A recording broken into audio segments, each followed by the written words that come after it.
감각기관하고 호르몬까지 배우는 그런 단원이에요. 근데 이제 큰 제목이 자극과 반응이잖아. 여기에서 자극이라는 게 예를 들면 이런 거야. 내 눈으로 시각적 자극이 들어오지. 또는 후각, 미각 이런 거 다. 사람이 뭔가 느끼는 것들을 다 자극이라고 할 수 있어. 근데 그것뿐만이 아니라 갑자기 추워. 아니면 너무 더워. 아니, 배고파. 이런 것도 다 자극인 거야, 사람은. 그쵸? 그럼 사람이 그렇게 자극을 받잖아? 가만히 있지 않아. 내 뇌가 명령을 해. 거기에 대해서 대처를 하게끔 명령을 한다 이거지. 만약에 저 멀리서 뭔가 터지는 소리가 들렸어. 가만히 있지 않죠.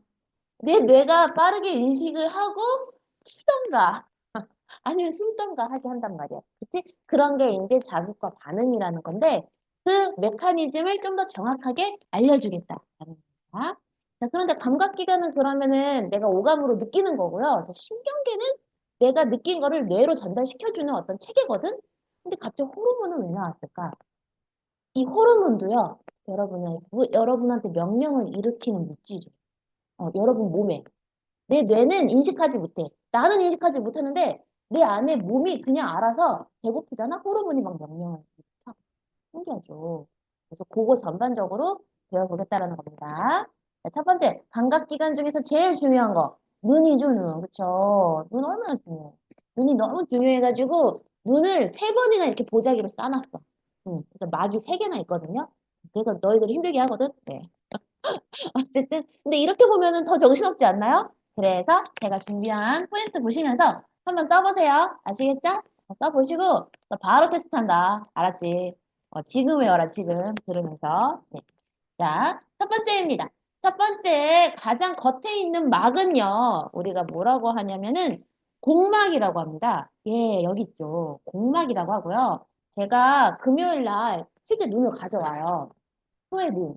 그래서 여러분한테 보여드릴게요. 정말 이렇게 생겼나? 너 무서워서 안 오는 거 아니지?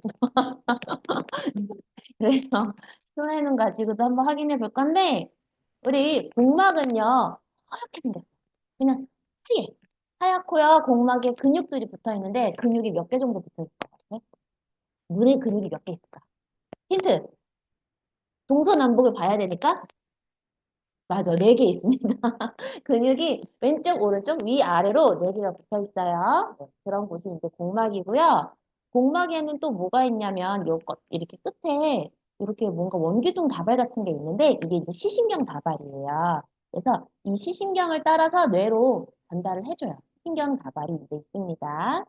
자, 그 다음에 공막 말고 이렇게 안쪽에 바로 맥락막이라는 게 있어요. 요거거든요. 맥락막. 자, 맥락막은 뭐가 있냐면 검은 색소가 있습니다. 검은 색소가 있어서 안녕. 이게 멜라닌이라고 보통 들으셨죠? 멜라닌이 있기 때문에 여기가 검해. 눈 안쪽이 까만데 그렇게 눈 안을 까맣게 만들어 놓았으니 아주 미세한 빛이 들어와도 좀 세밀하게 파악을 할 수가 있죠. 그래서 안쪽을 깜깜하게 만들어 놓는 그런 검은 색소, 맥락막이 있고요. 그 다음에 맥락막 안쪽에는 뭐가 있냐면 이제 망막이 있어요. 여러분 망막은 좀 들어보셨을걸요? 네. 망막이 있어가지고 이 망막에는 뭐가 있냐? 세포들이 분포되어 있는데 시각세포라고 하는 것들이 분포되어 있습니다. 자, 일단 우리가 아까 말했지? 눈이 세 개의 보자기로 쌓여 있다고? 그쵸? 공막, 맥락막, 망막. 네, 잠깐만, 얘들아. 아, 네, 그래서 공막, 맥락막, 망막이 있고요. 그 다음에 앞으로 쭉 이렇게 돌아오면 아까 공막이 그냥 하얗다고 그랬잖아. 앞에까지 하얗면 안 되잖아요. 그래서 일부분이 투명하게 바뀌어요. 공막 중에 일부분은 뭐라고 부르냐면 각막이라고 합니다, 여러분. 여기가 각막. 거긴 투명합니다. 네, 여러분 바로 눈 앞에서 보이는 게 각막이고요. 대부분 눈 수술했다. 그러면 그 각막을 깎아주거나 약간 이렇게 고쳐주는 거예요. 자, 사실은 많은 사람들이 이 진짜 눈 안에 있는 수정체라고는 알아요. 그래가지고 그 수정체에 있는 볼록 렌즈가 뭔가 문제가 있다 생각해서 그걸 어떻게 손대는가라고 생각할 수 있지만 그게 아니라 겉에 각막만 약간 깎아내거나 하는 정도입니다. 자, 여기서 빛이 들어간다고 볼게요. 빛이 이렇게 앞으로 어디를 통해서 각막을 통해서 들어갑니다. 빛이 들어가면 맨 처음에 만나는 게 이제 어디냐면 여기 구멍이 있어요. 구멍. 네, 말 그대로 구멍인데요. 그 구멍의 이름은 동공이라고 합니다. 동공 적어보시고 뻥 뚫려 있죠. 동공이고요. 그 동공을 이렇게 열어줬다, 닫아줬다. 동공의 사이즈를 조절해 주는 게 홍채라고 합니다. 홍채 기억하셔야 됩니다. 여기에 이렇게 홍채가 있고요. 그 다음에 홍채 바로 뒤에 붙어 있어요. 수정체가 있죠. 우리 눈에서 가장 핵심 부품인 수정체. 빛을 이렇게 굴절시켜서 상이 정확하게 맺히게 도와주는 볼록 렌즈가 들어있더라. 이런 거. 수정체를 지난 빛은요, 여기 뻥 뚫려 있는 공간을 지나는 게 아니라 유리체라고 하는 약간 액괴 같이 생겼어요. 액체 괴물 같은데, 그거 실제로 거기가 뭔가 유리체라고 해서 막이 있고, 이렇게 액체가 쌓여 있어요. 근데 공간을 이렇게 동그랗게 만들어 주려고 집어 넣은 형태예요. 근데 얘네들이 지금 보시면, 이거 다 떨어져 있어. 얘네들이 그래서 하나씩 하나씩 다 분리가 돼. 금요일 날 오시면 한 번씩 더 뜯어 보실게요. 그 다음에 여러분들 이 유리체를 통과한 빛은요, 망막에 어디를 도달했을 때 제일 잘 보이냐면 황반이라는 지역이 제일 잘 보여요. 왜냐면 거기에 시각세포가 제일 많이 모여 있어. 시각셀들이 많다 이겁니다. 굉장히 많이 모여 있습니다. 말 그대로 노랗고요. 제가 실제로 안과에서 우리 아들 눈을 볼 때 이 황반을 봤거든요. 정말 노래요. 신기했어요. 네. 그리고 여기 시신경이 지나가는 쪽을 맹점이라고 합니다. 시신경이 지나가야 하기 때문에 거기는 망막이지만 시각세포가 있을 수가 없어. 그래서 거기는 상이 맺혀도, 그러니까 빛이 맺혀도 안 보여. 네, 그런 지역이 있다는 거예요. 네. 그래서 우리가 지금 전체적으로 이 눈의 구조를 살펴보았는데 여러분들 이거 동공이요. 사실은 앞에서 보면은 이런 구조예요. 동공이라는 게 이렇게 돼 있는데 이게 홍채가 카메라 조리개처럼 이렇게 닫혔다 열렸다 합니다. 네. 이게 홍채고요, 지금. 얘네들이 홍채인데요. 이 홍채가 이렇게 확장이 되면은 동공이 작아지잖아요. 그러면서 빛을 조금만 받아들이는 거죠. 어떨 때 이런 현상이 생기냐? 영화를 보고 딱 갑자기 영화관이 밝아져. 그러면은 확 줄어야겠죠. 그쵸? 그러면서 외부에 있는 빛을 조금만 받아들이려고 할 때. 또는 어두운 곳으로 가면은 처음에는 안 보이는 듯 하다가 점점 좀 주변이 밝아지는 걸 느끼실 거예요. 느낌이 그런 게 아니라 실제 홍채가 반응하고 동공이 열리면서 빛이 좀 많이 들어오기 때문입니다. 그나마. 그래서 이런 식으로 우리 눈이 조화되어 있다. 자, 요거 바로 한번 1분 뒤에 시험 볼게요. 요거 한번 써보는 거야.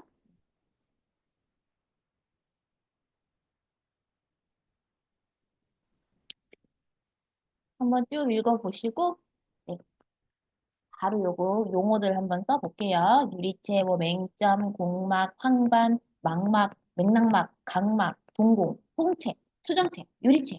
그쵸? 뭐 여기 부차적인 설명은 당연히 안 적으셔도 됩니다.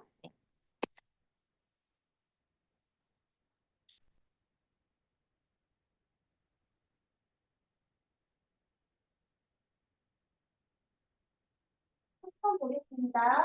옆에 있는 시험지를요. 이거 얼마나 기억하고 있는지 재밌어요. 오늘이 기억이 많이 나요.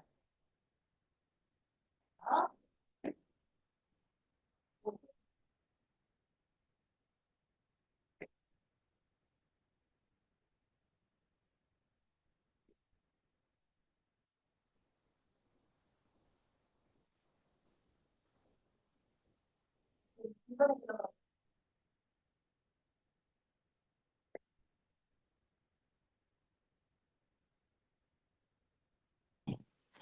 색채를 보는 과정, 빛이 일단 각막에 도달합니다. 그쵸, 맨 겉에.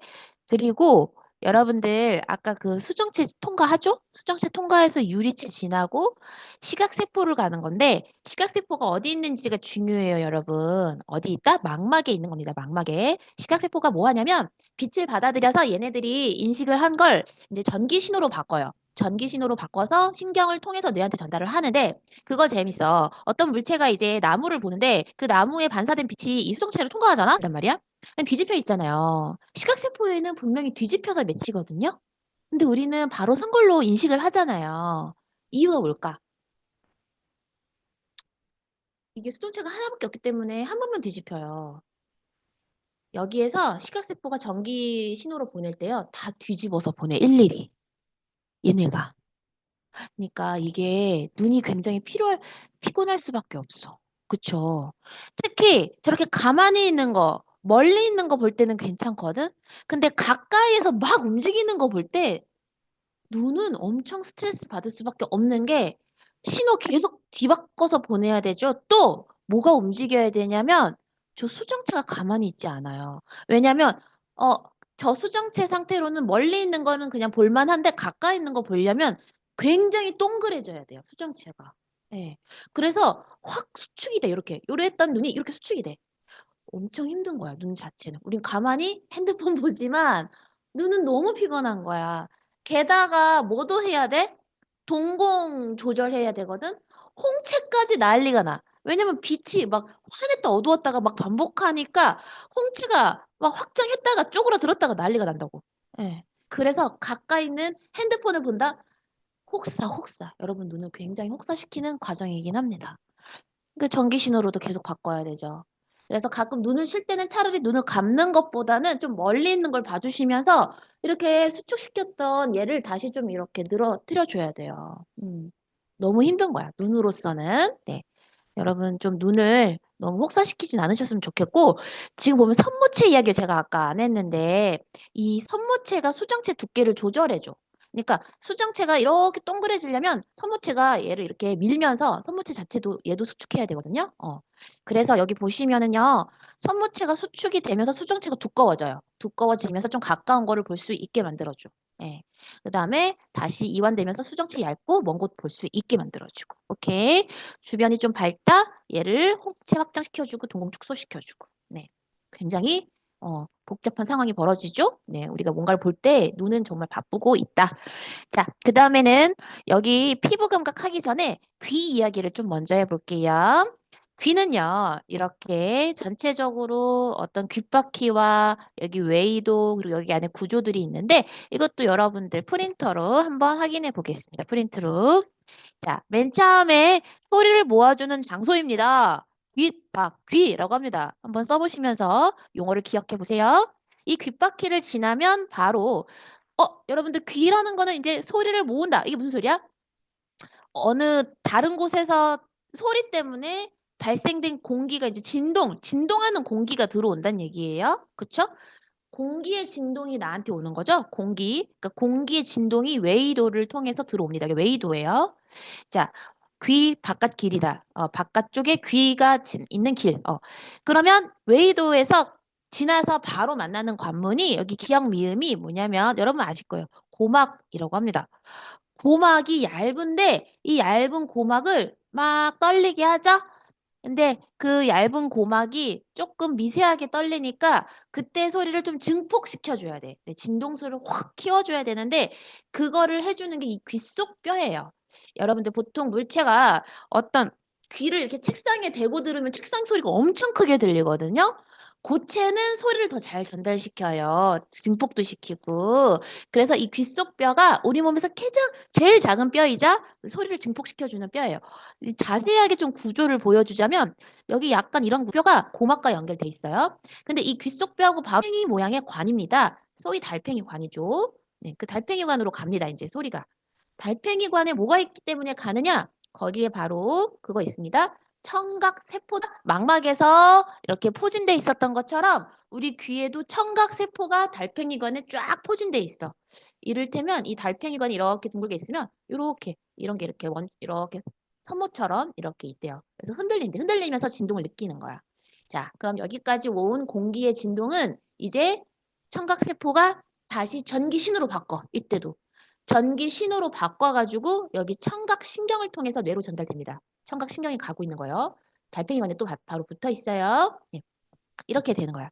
자, 다시 한번 소리의 전체적인 경로 훑어보면은 귓바퀴에서 웨이도 신호가 전기적 신호로 바꿔서 이렇게 뇌로 가는 거예요.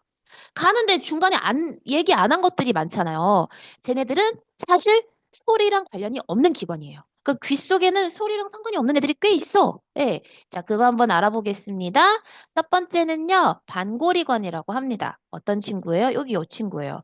반고리관이 말 그대로 약간 고리가 이렇게 반만 있거든? 이렇게 고리 모양으로 돼 있는데, 얘가 우리가 기울어지고 있나, 아니, 우리가 돌고 있나? 회전 감각을 느끼게 해줘. 회전. 네, 내가 돌고 있나? 라는 걸 느끼게 해주는 거야. 눈을 감아도 도는 게 느껴진다 이거죠. 눈을 감아도.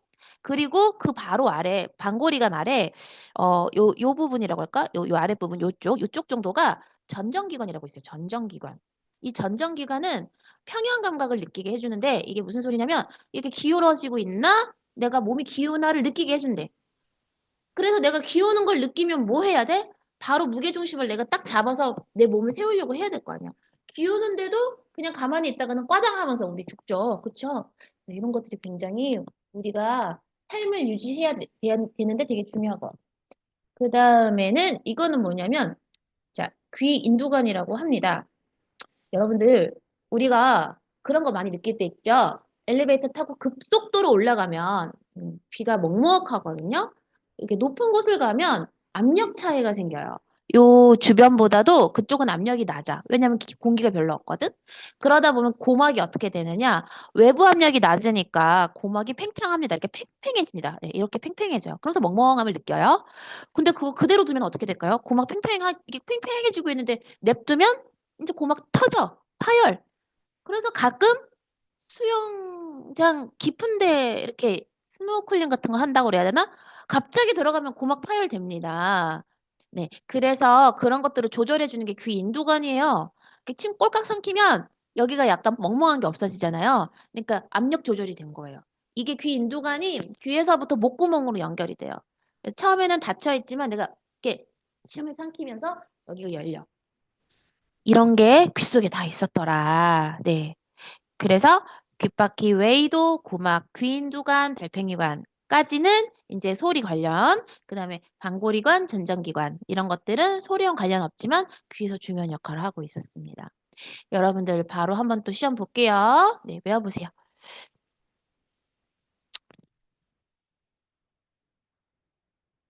시험 바로 볼까? 바로 볼까, 우리? 바로 봐도 될 것 같은데? 그치, 이거는. 기체 상태죠, 기체 상태. 냄새. 냄새라는 거는, 물질이에요. 에너지가 아니에요.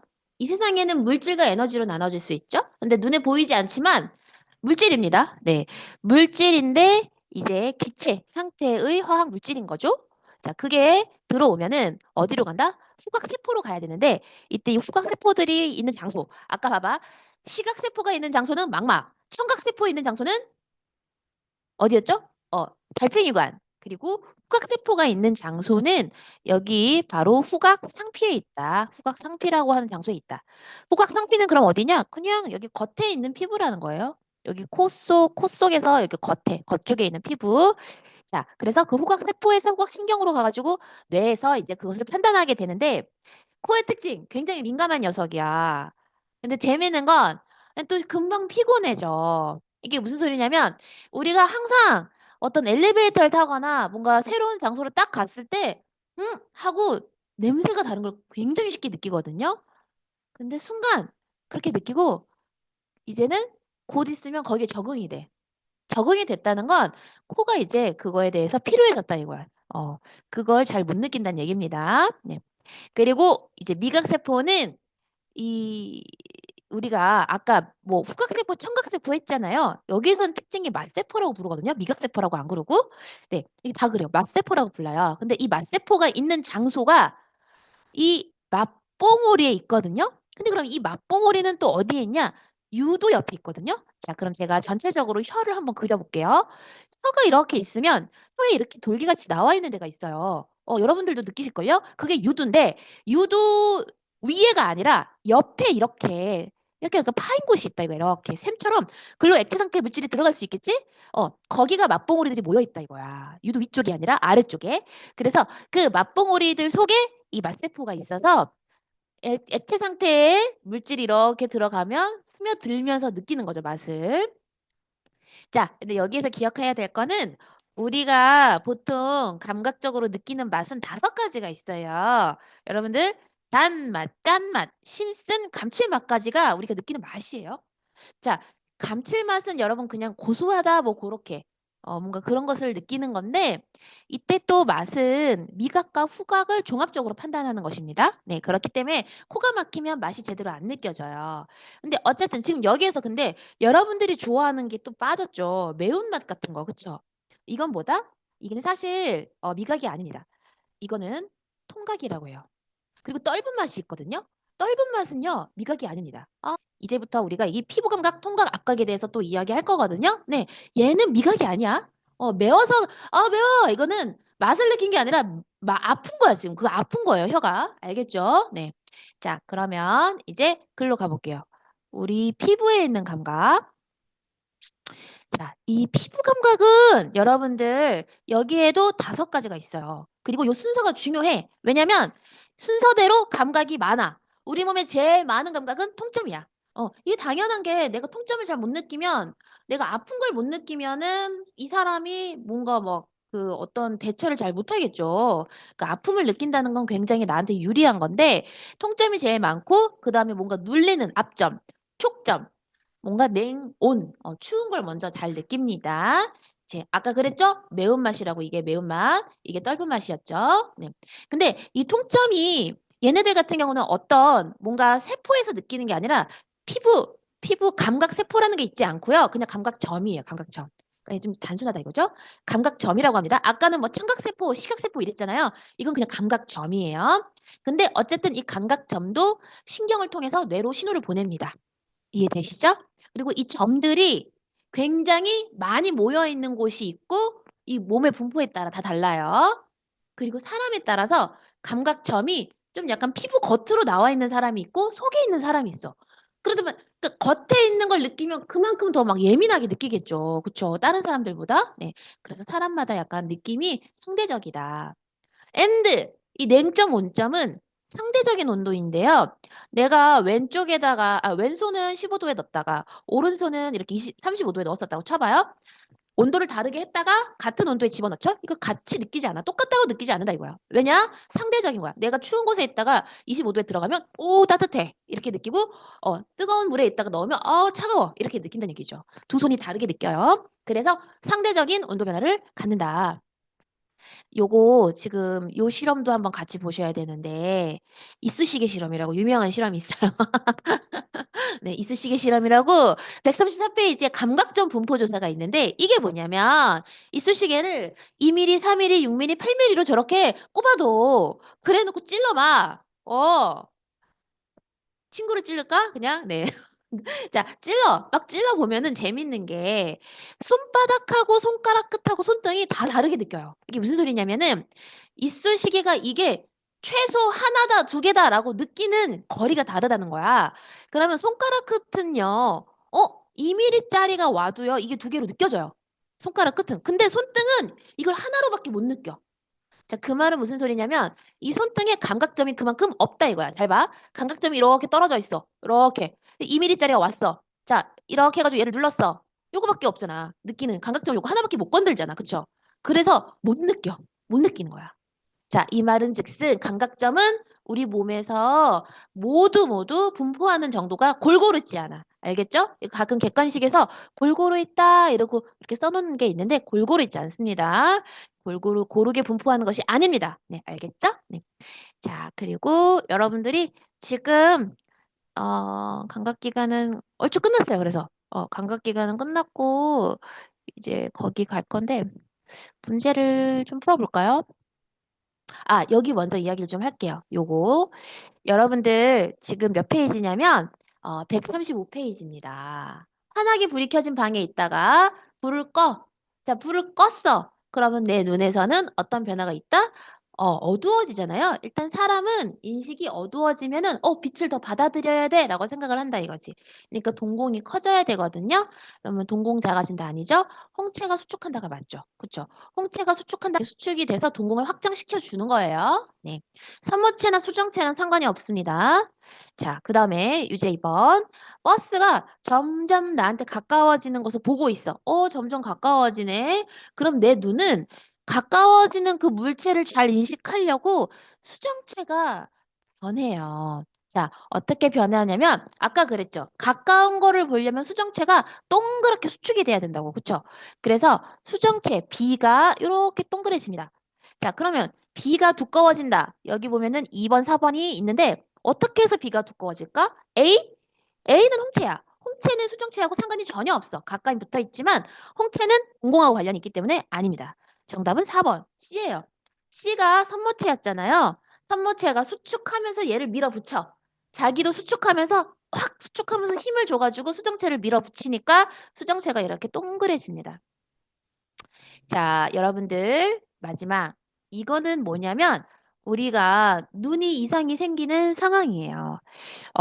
여러분들 그 어린 애기들이 자꾸 핸드폰을 많이 보면 핸드폰을 볼 때 어떤 현상이 자꾸 생기냐면 얘가 이게 잘 보세요. 원래 일반적인 눈이 이렇게 있어. 그러면 원래 멀리 있는 거는 이렇게 돼가지고 이 수정체가 확 수축이 안 돼도 되고 얘가 이렇게 어느 정도 딱 맞아 사이즈가.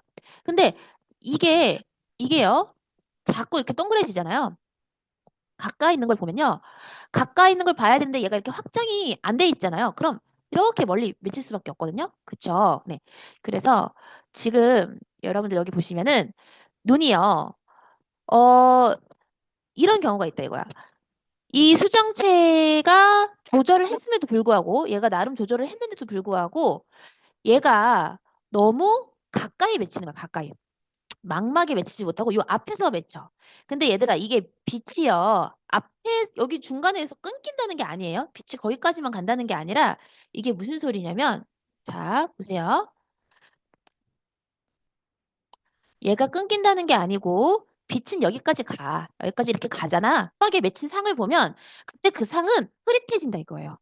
거기가 딱 맞는 상이 잘 맺히는 위치가 아니거든요. 흐릿해져요. 그래서 가장 정확한 위치가 여기라는 거야, 여기. 근데 여기서 맺히면 소용이 없잖아. 그쵸? 그래서 이 상을 좀 뒤에다 맺히게 해주려고 어떤 일을 하는 거냐? 이 수정체가 요 앞에서 조금 빛을 다시 한번 퍼뜨려 이렇게 뒤쪽으로 맺히지 않겠느냐라는 거죠.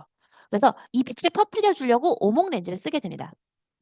자, 이런 경우는 이제 보통 어떨 때 그러냐면 아기들이 이제 이 눈이 아직은 자라나고 있을 때 여기가 유난히 긴 친구들이 있어요. 아직. 여기 수정체에 비해서 여기가 있습니다. 네. 그럴 때 요 앞에서 맺힐 수도 있고요. 그리고 아마 제가 알기로는 너무 자꾸 그 이렇게 수축되는 일을 하다 보니까 이게 여기 조금 이렇게 먼 걸 볼 때는 이렇게 이완을 해줘야 되는데 그러지 못하는 거예요. 그러다 보니까 그렇게 그런 어린 친구들이 눈에 시력이 나빠지는 그런 경우도 있다. 그 다음에 어르신인 경우에는 이런 상황이 생기는데 이게 평생을 쓰다 보니까 수정체가 계속 수축과 이완을 반복하죠. 그러니까 이제는 이완은 돼 있다가 수축이 잘 안 일어나는 거야. 근육들이 약해지면서. 그래서 이게 빛을 좀 더 모아줘야 되는데 많이 모으지 못해서 요 뒤에 맺혀. 그럴 경우에는 일부러 볼록 렌즈를 한 번 더 앞에다 대가지고 빛이 좀 앞쪽에서 맺히게 이렇게 도와준다. 자, 그래서 문제로 한번 가볼게요. 문제에서는 어떻게 나오냐면 지금 보시면은 얘가 이 망막 앞에 맺히죠? 그럼 얘를 좀 뒤에다 맺혀야 돼. 얘를 그럼 퍼뜨렸다가 뒤로 가야 되겠죠? 퍼뜨려 주는 건 누구다? 오목 렌즈다. 그리고 오목 렌즈 쓰는 친구는 보통 이거 근시라고 합니다. 네. 근시. 그래서 이건 원시 아니고요. 오목렌즈 교정 맞죠? 그렇죠? 상이 지금 망막 뒤에 맺힌 게 아니라 앞에 맺힌 거고요. 가까이 있는 것보다도 멀리 있는 게 안 보이는 경우에 이런 경우에는 근시는 그러니까 가까이 있는 걸 자꾸 보다 보니까 멀리 있는 건 오히려 잘 안 맞는 그런 상황인 거예요. 수정체와 망막 사이 거리가 정상보다 가까울 때 이게 뭐냐면 정상보다 가까울 때가 아니라 수정체하고 망막이 좀 이렇게 멀리 있는 사람들이 있어. 그러면 여기가 중간에 이렇게 맺혀버리는 거죠. 그렇죠? 자, 그래서 이런 경우가 생길 수가 있습니다. 그다음 이거 여러분들 내신 숙속 한번 풀어볼까요? 네. 내신 숙속 풀고 쉴게요. 잠깐. 내신 숙속에 네, 그 중요 문제만 한번 풀어보겠습니다. 일단은 신경계라고 하면은 여러분들이 우리 몸에서 여러 가지 기관도 배우시고 기관계라는 걸 배우셨단 말이에요. 그래서 그동안 뭐 소화계, 뭐 호흡계 해가지고 그런 계들을 배우셨죠? 이것도 그런 기관계 하나인데 어떤 거냐면 감각기관에서 아까 막 뭐 청각세포, 시각세포 이런 데서 다 받은 그런 한꺼번에 받아들인 자극들 이걸 전달해주고 또 그걸 판단해주고 그걸 다시 또 신호를 보내주고 하는 걸 다 신호체계예요. 신호체계. 자, 신호 체계를 이루는 가장 간단한 세포가 이 신경세포가 바로 뉴런이라는 건데요. 그러니까 얘네들이 모여서 그런 신경계를 이루고 있는 거거든요. 자, 그런데 지금 이 뉴런의 모양이 약간 좀 복잡하죠. 일단 세포 그러면 우리는 그냥 동그란 모양을 떠올리게 돼요. 근데 얘는 동그란 게 아니라 이렇게 약간 뾰족뾰족한 가지도 있고 뭔가 이런 사슬 같은 모양도 있다라는 게 좀 이색적이지. 자, 그런데 얘네들이 종류가 세 종류거든. 세 종류가 약간 비슷한 듯 하면서 달라. 그래서 그걸 좀 구체적으로 보시면서 한번 체크해 볼게요. 여러분 요거 있으시죠? 그림. 여기에서 보시면은 지금 맨 왼쪽에 있는 게 감각 뉴런이라고 합니다. 네, 여러분들도 한번 기억해 보세요. 그리고 가운데가 연합 뉴런이라고 합니다. 감각 뉴런과 연합 뉴런 딱 보시면 색깔이 아니라 모양이 다르죠. 그렇죠? 그리고 운동 뉴런이라고 해요. 이 뉴런은 세포예요, 세포. 그러니까 핵이 있어야겠고요. 그쵸? 그리고 세포질도 있어야 돼. 자, 그런데 일반적인 세포는 그냥 이렇게 핵과 그다음에 여기가 이렇게 세포질이 있고 그다음에 세포막이 있는 거잖아. 근데 얘네들은 이 세포질 주변이 이렇게 뭔가 뾰족뾰족하게 튀어나와 있는데 요- 여러분들 이 가지돌기가 어떤 일을 하냐면 모든 감각을 받아들이는 곳이야. 이 시작이 가지돌기부터 항상 시작해요.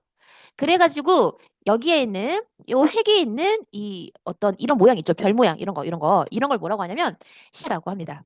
이 몸뚱아리를 신경세포체라고 하고 가지돌기가 보낸 그 신호를 신경세포체가 다시 이 축삭돌기라고 하는 사슬로 보내요. 축삭돌기. 그래서 항상 우리 몸에서는 그 신호의 방향이 정해져 있는데 일단 내가 눈으로 뭔가를 봤어. 그럼 그 눈의 시각세포 또는 코로 냄새를 맡았어. 후각세포, 그 다음에 맛으로 뭔가를 느꼈어. 맛세포. 이런 것들이 다 이 감각 뉴런을 통해서 간다 이거야, 처음에. 감각 뉴런을 통해서 가는데 감각 뉴런은요. 신경세포체가 굉장히 축소돼 있죠. 그렇죠? 신경세포체가 그리고 이게 지금 축삭돌기잖아요. 축삭돌기 한가운데 갑자기 있어. 좀 신기하죠. 그렇죠? 여기는 가지돌기야. 여기 가지돌기고.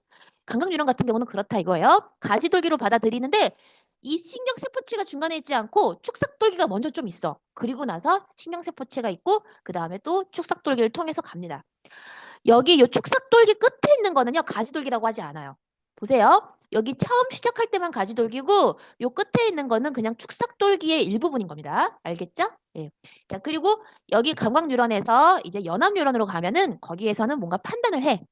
근데 우리가 왜 이것을 그냥 연합 뉴런이라고 하냐면 사실 판단하는 곳이 한두 군데가 아니야. 우리 몸에서. 굉장히 많은데 그걸 통틀어서 그냥 연합 뉴런이라고 부른 거예요. 그리고 연합 뉴런에서 다시 전기 신호가 이제 이렇게 지나가. 근데 선생님 중간중간에 이렇게 떨어져 있나요? 실제 좀 떨어져 있습니다.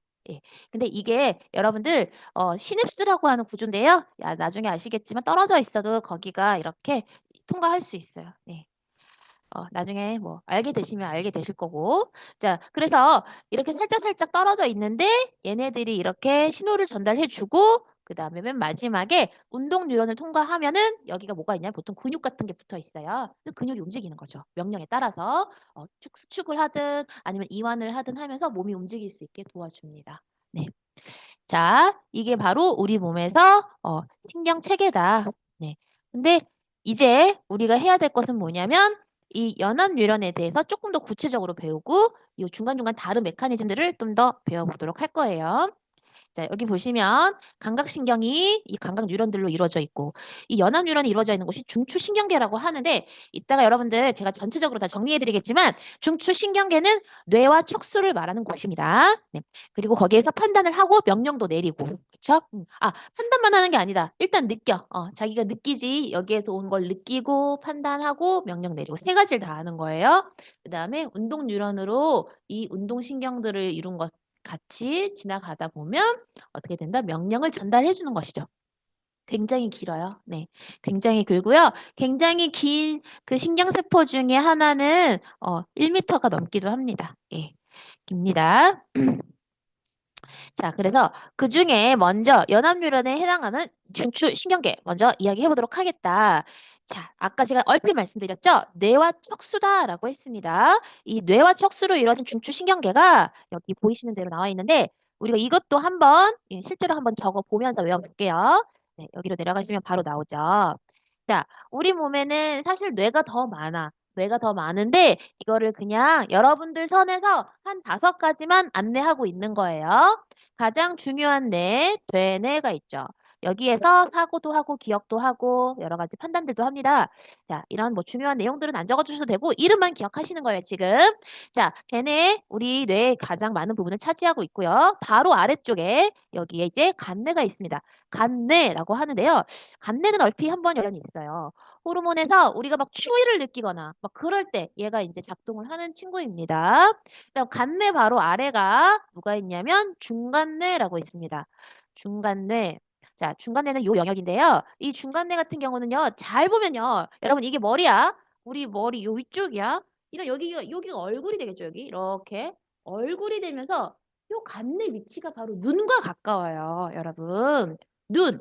그러면 무슨 역할을 하겠어? 눈과 관련된 일을 합니다. 여기서 눈과 가까워 눈. 그래서 이 중간뇌에서 하는 일은요. 동공 반사를 일으켜요. 너희들 사람이 딱 쓰러지면 의사 선생님이 오셔가지고 맨 처음 하는 게 눈을 이렇게 확 뒤집어 까가지고 이렇게 딱 빛을 쏘죠. 그리고 판단을 하십니다. 뇌사 상태입니다. 또는 식물인간입니다. 이래. 어. 여러분들 이거 아실지 모르겠지만 뇌사 상태하고 식물인간이 좀 다르거든요. 식물인간은 뇌가 살아있는데 의식이 없는 거야. 그걸 어떻게 알 수 있냐면 중간뇌가 반응을 해. 동공 확장을 확 해. 축소를 막 한단 말이야. 며칠 됐더니 그럼 이 사람 뇌는 거의 살아있다라고 봐요. 중간뇌까지 살아있으면. 근데 쓰러졌어. 숨은 쉬는데 뇌가 반응을 안 해. 그 중간뇌가 반응을 안 하면 그러니까 동공반사가 일으켜지지 않으면 뇌사 상태라고 판단을 합니다. 그 사람은 사실 숨은 붙어 있으나 거의 살아날 확률이 없죠. 그렇죠. 근데 식물인간은 다시 살아나면 정상처럼 살 수도 있다라는 확률이 있다라는 거죠. 그리고 중간에 바로 옆쪽에 보면은 히읗, 니은, 손해라고 있습니다. 손해. 자, 손해는 또 어디랑 가깝다고 볼 수 있을까, 얘들아? 손해는요, 이게 얼굴이라 치면 귀 쪽 아닙니까? 귀? 그쵸? 귀와 관련된 것들이 있어요. 손해에서 그런 평형 감각들을 분당을 해요. 이해되시죠? 네. 그리고 바로 아래, 맨 아래쪽에는 이렇게 연수라고 있습니다. 연수입니다. 연수. 네, 여기가 연수예요. 자, 이 연수는요, 재밌는 게 얼굴에서 일어나는 모든 것들을 다 얘가 관할을 하는데, 재채기 하거나 막 콧물, 눈물 막 이런 거 나오는 거 다 연수가 명령을 일으키기 때문에 나오는 겁니다. 네, 그렇게 일단 알아두시고요. 그 다음에 뇌는 해당이 되지 않아. 뇌라고는 하지 않는데 뇌에 쳐주지는 않지만 붙어 있어. 뇌 바로 여기 연수 아래쪽에 척수라고 합니다. 이 척수는요, 사실 여러분들이 잘 알고 있는 척추뼈 속에 쫙 연결된 신경이에요. 척수. 예. 그래서 이 척수가 우리 뇌에서 모든 명령을 거의 우리 몸에 다 전달을 해줘. 근데 단 하나 안 가는 곳이 있어, 척수가. 어디일까? 여러분들 위치상으로 볼 때 어디를 안 갈 것 같아요? 척수가 안 가는 곳? 어, 바로 얼굴로는 안 갑니다. 얼굴로는. 여기 얼굴 아래쪽이잖아요. 그쵸? 얼굴 아래 일어나는 모든 거는 척수를 거쳐서 가야 돼. 그러니까 예를 들면 이런 거야. 저 멀리서 공이 날아오는 걸 봤어. 대부분은 근데 몸도 움직이죠. 몸도 움직이는데 이 친구는 그냥 공이 날아오는 걸 보고 눈만 감는 거야. 이렇게. 그럴 때는 척수가 일으키는 게 아니죠. 내 얼굴에 있는 눈이니까 그냥 대뇌에서 다시 그 척수를 통과하지 않고 그냥 눈으로 명령을 바로 가는 겁니다. 네. 그런 경우가 있다. 자, 지금 뇌와 척수 배워보셨고요. 요거 바로 시험 보면 너무 재미없지 않겠어요? 그쵸? 괜찮아요? 한번 해볼까요? 그래가지고 요거까지 한번 적어볼까? 간내는 아까 체온도 또는 체액이 뭐냐면 우리 몸에 물이 너무 많거나 적으면 문제가 생기거든요. 여러분 그거 아세요? 적혈구 아시죠? 혈액에 혈액 속에 적혈구 아시죠? 잘 봐. 여러분들이 밥을 먹잖아요. 여러분들이 먹은 그 밥은 바로 흡수돼가지고 포도당으로 변신해서 혈액에 포도당이 어마무시하게 많아져요. 자, 혈액이 갑자기 그렇게 달달해지잖아요? 그러면은 적혈구가 변신을 하기 시작해. 달달한 혈액은 적혈구가 어떻게 되냐면 원래 적혈구가 이렇게 튜브 형태로 돼 있어야 되거든요. 근데 여기 주변에 포도당이 너무 많아지잖아. 그럼 얘네들이 이렇게 쪼글쪼글해져. 이게 더 심해지면 어떻게 될까요? 파괴되는 거예요. 적혈구. 여러분 적혈구 파괴되면은요. 산소 공급 안 되거든요. 즉사예요. 밥 먹었는데 즉사하면 안 되잖아. 그렇죠? 이 밥을 포도당을 조절해 줘야 되죠. 자, 그럼 여기에서 왜 포도당이 있으면 적혈구가 이렇게 쪼그라드느냐? 여러분들 뭐라 그러지? 그런 딸기잼 같은 거. 이런 거 왜 상하지 않고 오래 있냐면 얘네 너무 달거나 너무 짜잖아요? 세균이 들어가서 다 파괴돼요. 삼투압 현상이 일어나요. 뭐냐면 세균 안에 있는 그 몸 안에 있는 물이 있죠? 짠 곳으로 다 빠져나와요. 이게 삼투압이에요. 여러분 배추에다가 이렇게 소금 뿌리잖아요. 배추 그 다음날 시들시들해지죠. 배추 속에 있는 물이 다 빠져나오기 때문이에요. 그게 우리 몸에서도 일어난다고. 그러니까 우리 몸에서 밥 먹는데 이렇게 막 얘가 다 파괴되면 안 되니까 요거를 조절해 주는 게 이 친구야. 간내야. 굉장히 중요하죠.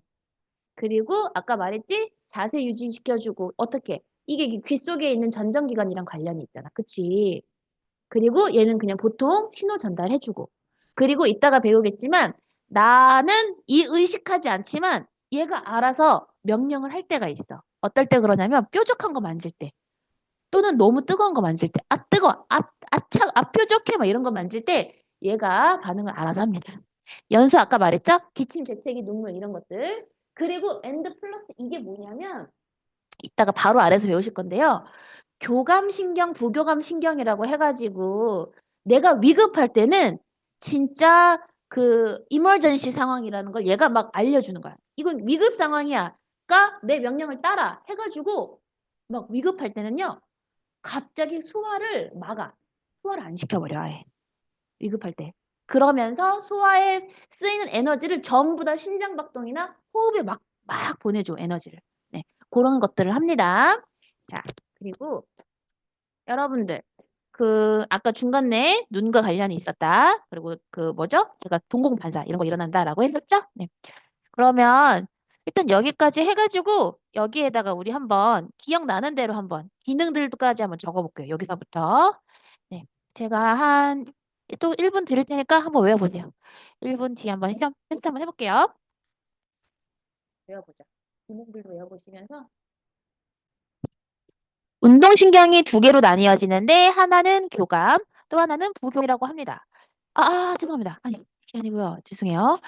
운동신경이 하나는 체성신경이라는 말을 쓰는 교과서도 있고 안 쓰는 데도 있어, 아예. 자, 어쨌든 체성은 자율의 반대라서 그냥 일반적으로 대뇌가 판단해가지고 명령을 내릴 때 이 체성신경으로 가는 거고요. 자율신경은 대뇌에 상관이 없이 아까 그 연수 같은 애들이 이제 명령을 내리는 건데 여기에서 보면은 또 자율신경을 두 개로 또 나눠. 교감, 부교감. 그래서 교감은 위급할 때야. 위험. 부교감은 위험하지 않을 때야. 자, 위험할 때 일어나는 첫 번째 소화를 억제시켜요. 여러분 있잖아요. 이 몸이 소화시키는데 굉장히 많은 에너지를 쓴대요. 그래서 사실 늦은 밤에 자기 전에 먹는 거는요. 잘 때 할 수 있는 어떤 쉼이나 아니면 뇌청소나 이런 걸 다 막아버리는 행동이거든. 아무래도 안 좋아요. 그래서 어린애들도 자기 전에 먹잖아. 키가 안 커. 키 크는데 잘 때 많이 써서 이렇게 크게 할 수 있거든요. 어린애들은 키 안 크고 좀 어르신들 같은 경우는 치매가 걸릴 확률이 높아요. 뇌청소가 안 된대요. 그만큼 소화할 때 이거를 에너지를 많이 쓰기 때문에 위험할 땐 억제를 시켜 일부러. 그리고 모든 에너지를 심장, 호흡 이런 거에 많이 촉진을 시키고 동공도 왜 확대가 돼야 되겠어요? 잘 봐야 되니까. 그렇죠? 그래서 동공을 확대시켜 줍니다. 반대는 이제 덜 위험할 때는 이런 것들이 다 축소되고 네, 촉진시켜 준다 얘기입니다. 네. 그래서 전체적으로 이 신경계를 한번 제가 한번 사다리 그 뭐라 그래야 될까? 이렇게 한번 뿌리치 만들어 보자면 신경계 전체적으로는 여러분들 아까 얘기했던 것처럼 중추와 말초가 있어요. 네, 그렇죠? 그리고 말초는 어떻게 돼 있다? 감각신경과 운동신경이 있는 거예요. 근데 운동신경은 또 어떻게 돼 있다? 체성신경이라고 알아서 자율신경이 있는 거고 또 자율에는 교감과 부교감이 있다. 네, 이렇게 크게 브릿지를 그릴 수 있습니다. 네. 신경계는 중추와 말초, 중추는 뇌와 척수, 뇌에는 또 5가지가 있긴 있었죠, 여러분? 네. 그리고 감각과 운동신경, 체성과 자율신경, 교감, 부교감까지 이게 우리 몸의 신경계를 이루고 있다. 자, 이건 신경계 전체적으로 본 거고 이 신경계를 이루는 신경 세포들 위주로 보면 감각, 연합, 운동 뉴런 이렇게 3가지로 또 있다라는 거죠. 자, 뉴런 구조 실제로도 이렇게 생겼습니다. 30 마이크로미터. 엄청 작죠? 근데 그렇게 작은 것도 있고 굉장히 긴 거는 1미터짜리도 있다. 그게 보통 여기 운동 유연이 길어요. 네, 쭉 연결돼 있습니다. 아까 말했던 것처럼 척추뼈 속에 척수가 쫙 연결돼 있어요. 그래서 이 척수를 만약에 이건 좀 징그러운 생각이지만 이렇게 쭉 뽑아낸다. 그럼 이게 다 연결돼 있는 거야. 얘네들이 온몸에 쫙 연결돼 있는 거야. 쫙 뽑혀 올라올 수 있다는 얘기입니다. 네. 이 척수를 이 척추가 보호해주고 있지, 그치?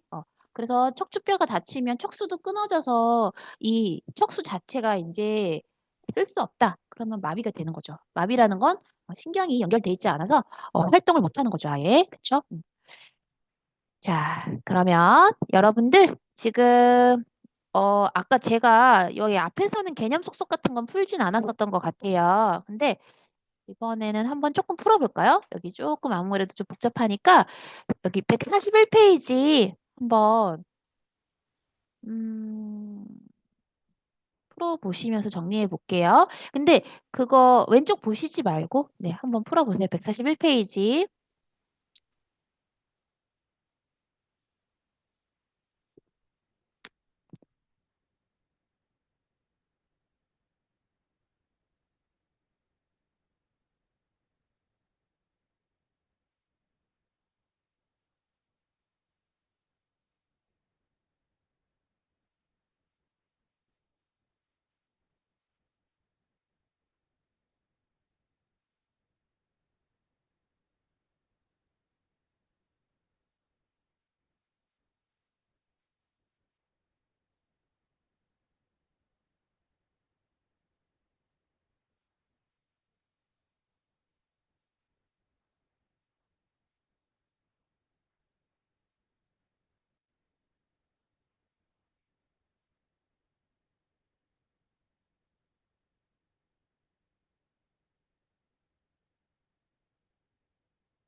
다 하신 것 같은데? 그쵸?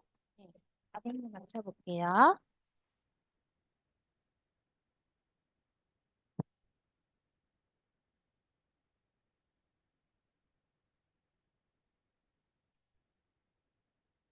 신경세포이다. 다른 뉴런이나 이제 기관으로 자극을 전달해준다. 네.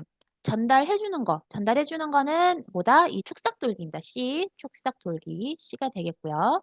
그다음에 세포질이 있다. 그러면 신경세포체라고 해서 A가 되겠죠. 입니다. 이거 가지돌기예요. 네, 가지돌기 받아들인다. 촉삭돌기 좀 전달해준다. 그다음에 신경세포체가 생명활동, 그러니까 핵이 있으면 핵 안에 인체 공장이 있어요. 마이토콘드리아라고 하는 인체 공장에서 모든 에너지를 만들어내기 때문에 거기에서 이제 생명활동을 일으킨다라고 보시면 되겠습니다. 연합 뉴런의 명령을 반응 기관으로 전달한다. C죠, C. 그쵸? 감각을 느끼고 판단해 준다. B죠. B죠. 그러니까 감각 기관 자체가 이 뉴런이 아니라 감각 기관에서 이 연합 뉴런으로 보내주는 게 감각 뉴런인 겁니다. 감각 기관을 이루는 세포가 감각 뉴런이 아니에요. 알겠죠? 네. 감각 기관을 이루는 세포가 아니라 그걸 전달해주는 신경세포가 감각 뉴런인 겁니다. 그다음에 자극 전달 방향은 항상 정해져 있어요. A, B, C예요. 반드시 정해져 있습니다. 그리고 자, 뇌 구조 한번 보겠습니다. A 같은 경우 대뇌라고 했었어요. 기억 학습. 그다음에 B 같은 경우는 대간. 그렇죠? 간뇌예요. 간뇌. 간뇌는 아까 그런 이야기 했었죠? 체온 체액 조절한다. 그렇죠? 우리 몸에 포도당 많아진다. 죽어 죽어. 그런 것들 조절해 주는 곳이고 C 같은 경우에는 여기 요 지역이죠? 네. 요 지역이 바로 중간뇌에서 눈의 움직임과 관련이 있었죠? 그다음에 D가 연수예요. 연수. 연수는 몸에서 일어나는 것 또는 심장 이런 것들 조절해줬고 그다음에 몸의 균형 유지해주는 것 소뇌였습니다. 이가 됩니다. 저런 모양으로 그어주시면 되겠고 그다음에 말초신경계는 우리가 뭐가 있었냐면 감각신경과 운동신경이 있었죠. 그렇기 때문에 척수는 거기에 속하지 않아요. 척수는 뇌는 아니지만 중추에 들어갑니다. 부교감 같은 경우에는 덜 위험할 때 심장박동 촉진시킬 필요 없죠. 감각과 운동신경으로 이루어져 있는 거 맞죠? 대뇌의 명령을 받았다? 아니라는 거야. 이 자율신경은 되는 명령을 안 받아. 지 멋대로 해. 위급하다 싶으면 자기가 알아서 다 한다니까. 네, 그래서 선생님이 명령을 내리지 않아도 알아서 소화가 안 됩니다. 위급하니까. 자, 그 다음에 여러분들 요게 이제 반사 경로라고 하는데요. 의식적 반응도 있고 무조건 반사라는 게 있어요. 자, 의식적 반응은 여러분들이 되게 알 거예요. 대뇌. 대뇌가 판단을 내리는 거죠. 자, 그 반응의 중추다. 중추. 중추 신경계 그때 중추란 얘기예요. 반응을 일으키는 중추 신경계다라는 걸 그냥 반응의 중추다라고 하는 거고 이때 사람들 내가 의식하고 있어. 의식하는 거야. 그러니까 예를 들면 물을 따르고 싶어. 주전자를 보면서 시각적으로는 이걸 받아들였지. 어떻게 해야 돼? 명령을 내리지. 손을 어떻게 들어야 돼? 어떤 각도로 해야 돼? 라고 명령을 내리고 있다는 얘기입니다. 아우 손 시려. 느끼면 장갑 끼는 거. 이런 것들이 다 걔네의 판단에 의해서 의식적으로 반응을 일으키는데 의식적으로 반응을 일으킨다 해도 반드시 척수는 지나야 돼요. 아시겠죠? 대뇌에서 바로 갈 수는 없어요. 모든 것이 다 척수를 통과해서 가는데 제가 척수가 연결 안 된 곳이 있다라고 했지. 우리 머리통 아래쪽은 영영 그렇게 안 가. 척수 안 가고 그냥 대뇌에서 바로 이따가 다시 한번 보여드릴게요. 그리고 지금 여기 보시면 무조건 반사를 일으키는 곳이 있습니다. 그게 이제 세 가지가 척수, 연수, 중간에가 그래요. 척수, 따가 이럴 때 몸을 움츠립니다. 이런 경우가 바로 대표적인 무조건 반사예요. 내가 의식하지도 않았는데 뾰족한 거 만지잖아. 이렇게 움츠려들어. 그 다음에 연수, 재채기나 딸꾹질나, 침 이거 다 뭐예요? 재채기 같은 경우에는 뭔가 먼지 같은 거 들어오면 그러죠. 그리고 딸꾹질 같은 경우는 여러분들 그 횡격막이 긴장해서 생기는 현상이거든요. 네, 그런 것들 다 연수가 일으키는 반응이다. 아까 얘기했습니다. 동공반사는 중간뇌가 알아서 판단을 해가지고 알아서 일으킵니다. 자, 그래서 예를 들어서 뜨거운 걸 만집니다. 자극이 옵니다. 되뇌가 피한다는 얘기예요. 이해되시죠? 그래야 훨씬 빨리 피할 수 있죠. 그쵸? 효율적으로. 이런 것들은 무조건 반사다라고 하겠습니다. 되뇌가 빠져 있습니다. 척수만 남아 있습니다. 자, 그런데 이 무조건 반사는 무조건 뇌가 판단을 안 한다라고 하면 안 돼요. 이 중에는 뇌가 있잖아요. 누구냐면 연수도 뇌고 중간뇌도 뇌잖아요. 그러니까 이게 무조건 뇌의 판단이 없다가 아니라 대뇌를 거치냐 안 거치냐가 중요한 거 알겠죠? 대뇌. 예. 뇌 중에서 연수 중간뇌가 무조건 반사 해당이 되니까 그냥 뇌라고 하면 안 돼요. 대뇌가 반응을 일으키냐 안 하냐가 중요합니다. 그리고 여기 한번 보시면 이거 보세요. 내가 얼굴에서 받아들였어. 근데 다시 그 그것은 다시 대뇌로 전달되겠죠. 그쵸? 얼굴에서 받아들여. 뭔가 얼굴로 왔던 것이 다시 얼굴을 통해서 갈 때는 척수는 거치지 않는다. 그쵸? 네. 그런 얘기 여기까지 하시고 우리 호르몬은 다음 시간부터 해야 될 것 같습니다. 그래서 여기 한번 풀어볼까요? 네. 의식적 반응과 무조건 반사 6번, 7번까지 풀어보시고요. 이어서 여기도 좀 풀어봐야 될 것 같아요. 내신 숙속도 좀 풀고 끝내야 될 것 같아요. 시간이 많이 없지만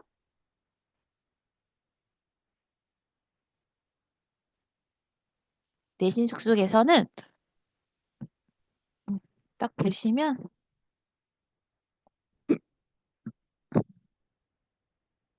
호르몬 전까지죠. 호르몬 전에 15번까지 풀고 마무리하겠습니다. 풀고 체크해서 답 체크해서 주세요. 네, 내신 숙속도 할게요.